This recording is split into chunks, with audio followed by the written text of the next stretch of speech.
ఒక 5 సంవత్సరాల తర్వాత సాఫ్ట్వేర్ ఇండస్ట్రీ ఉండదు. జాగ్రత్తగా వినండి.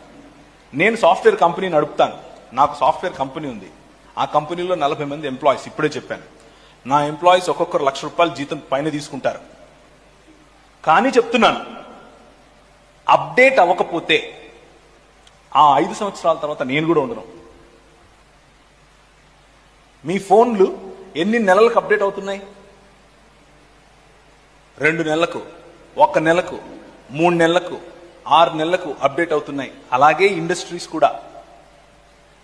రానున్న రోజుల్లో సాఫ్ట్వేర్ కోడింగ్ ఉండదు, ఆర్టిఫిషియల్ ఇంటెలిజెన్స్ ఉంది. దానంతట అదే కోడింగ్ రాస్తుంది, దానంతట అదే డిజైనింగ్ చేస్తుంది, దానంతట అదే సినిమాలు తీస్తుంది, దానంతట అదే పాటలు రాస్తుంది, అన్ని దానంతట అదే చేస్తాయి.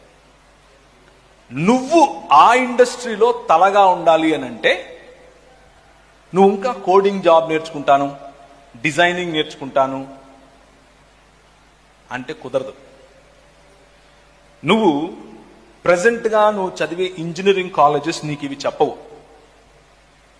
నువ్వు చదివే ఇంజనీరింగ్ కాలేజ్లో ఒకవేళ కోర్ ఐటీ నువ్వు తీసుకున్నా, లేకపోతే సాఫ్ట్వేర్ తీసుకున్నా, అందులో ఈ పోర్షన్ బహుశా 1 పీరియడ్ ఉండొచ్చు.